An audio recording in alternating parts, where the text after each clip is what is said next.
మహాకుంభమేళా ప్రారంభానికి సమయం దగ్గర పడింది. ఇది 12 ఏళ్లకోసారి వచ్చే అతిపెద్ద స్నాతకోత్సవం.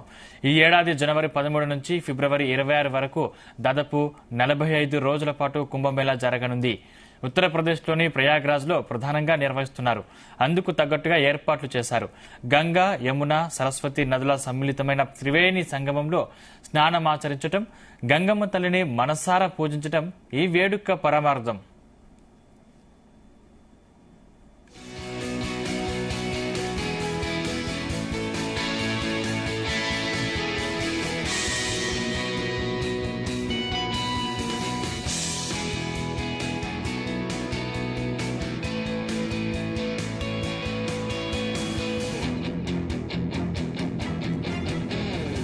మహాకుంభమేళా ప్రారంభానికి సమయం దగ్గర పడింది. ఇది 12 ఏళ్లకోసారి వచ్చే అతిపెద్ద స్నానోత్సవం. ఈ ఏడాది జనవరి 13 నుంచి ఫిబ్రవరి 26 వరకు దాదాపు 45 రోజుల పాటు కుంభమేళా జరగనుంది. ఉత్తరప్రదేశ్లోని ప్రయాగ్రాజ్లో ప్రధానంగా నిర్వహిస్తున్నారు. అందుకు తగ్గట్టుగా ఏర్పాట్లు చేశారు. గంగా, యమున, సరస్వతి నదుల సమ్మిళితమైన త్రివేణి సంగమంలో స్నానమాచరించడం, గంగమ్మ తల్లిని మనస్సారా పూజించడం ఈ వేడుక పరమార్థం.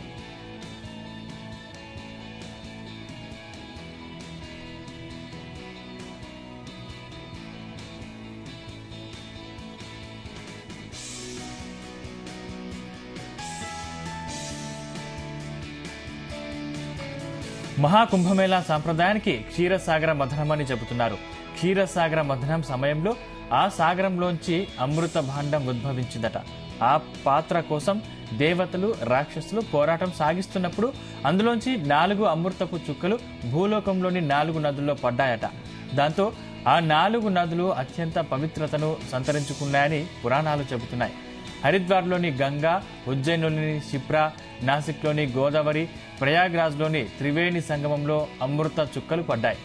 ఈ కారణంగా నదుల్లోని నీళ్లు కొన్ని సమయాల్లో అమృతత్వాన్ని సంతరించుకున్నాయని చెబుతున్నారు. అదే కుంభమేళా సమయం. అందుకే అప్పుడు ఈ నదుల్లో స్నానం చేసేందుకు కోట్లాది భక్తులు సిద్ధమవుతున్నారు.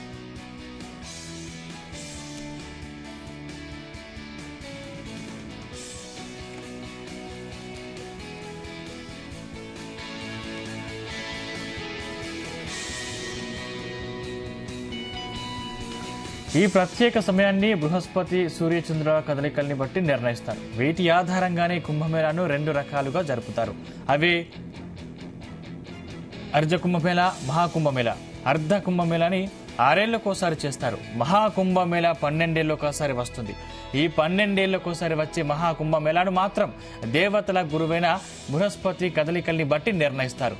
బృహస్పతి తన రాశి చక్రాన్ని పూర్తి చేయడానికి 12 సంవత్సరాలు పడుతుంది. కనుక ఆ సమయాన్ని ఆధారంగా చేసుకునే తేదీలను ప్రకటిస్తారు. ఇప్పుడు జరుగుతోంది మహాకుంభమేళానే. ఈ సమయంలో ఆ నదుల్లో స్నానం చేయటం వల్ల ఆరోగ్యాలు సిద్ధిస్తాయని, చేసిన పాపాలు తొలగిపోతాయని భక్తుల విశ్వాసం.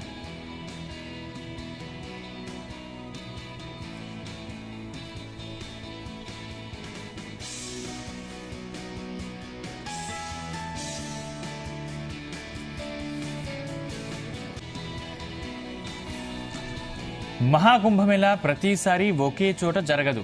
ఈసారి కుంభమేళా వేదిక ప్రయాగ్రాజ్లోని త్రివేణి సంగమమైన వచ్చేసారి బృహస్పతి, సూర్యచంద్రుల కదలికల్ని బట్టి మిగిలిన 3 నదుల్లో ఎక్కడైనా జరుగుతుంది.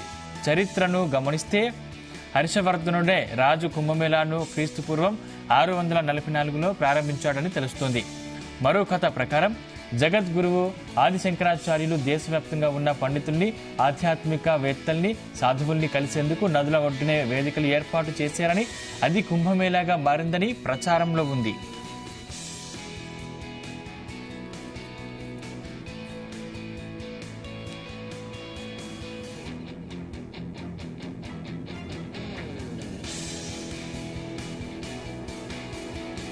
కోట్లాది జనం ఉన్న అత్యంత ప్రశాంతంగా అడుగడుగున ఆధ్యాత్మికత ఉట్టిపడేలా సాగే ఈ మహాకుంభమేళా ఒక్క స్నానం చేయడానికి మాత్రమే పరిమితం కాదు. సామాన్యులతో పాటుగా అపర శివ విష్ణు భక్తులైన అఘోరాలు, సాధువులు, ఆధ్యాత్మికవేత్తలు, పండితులు ఇలా దేశవ్యాప్తంగా ఎంతో మంది హాజరవుతారు. ఇక సాయంత్రాల సమయంలో అర్చకులు త్రివేణి సంగమంలో ఉండే ఘాట్లలో నదీమ తల్లికి ఇచ్చే హారతుల్ని చూసేందుకు 2 కళ్ళు చాలవు. ప్రతి ఏటా ఈ మాసంలో మేఘ్మేళా పేరుతో గంగానదికి ప్రత్యేకంగా పూజలు చేస్తారు. దాదాపు 40 రోజులు సాగే ఈ మేఘమేళాలో పాల్గొనేందుకు దేశవ్యాప్తంగా లక్షల మంది భక్తులు ఇక్కడికి చేరుతారు. వీళ్ళంతా ఈ 40 రోజులు ఉపవాసం చేస్తూ గంగానది ఒడ్డున నివసించేందుకు ఏర్పాట్లు చేసుకుంటారు.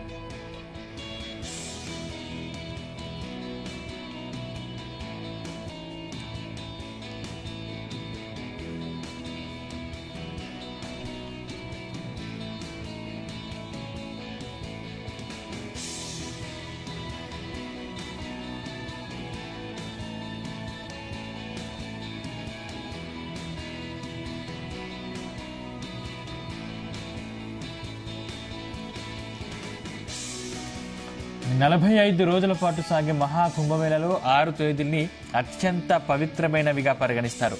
అన్ని రోజులు గంగా స్నానాలు, పూజలు కొనసాగిన జనవరి 13 పౌర్ణమి, జనవరి 14 మకర సంక్రాంతి, జనవరి 29 మౌని అమావాస్య, ఫిబ్రవరి 3 వసంత పంచమి, ఫిబ్రవరి 12 మాఘ పౌర్ణమి, ఫిబ్రవరి 26 మహాశివరాత్రి రోజుల్లో స్నానమాచరిస్తే మోక్షం సిద్ధిస్తోందని నమ్మకం.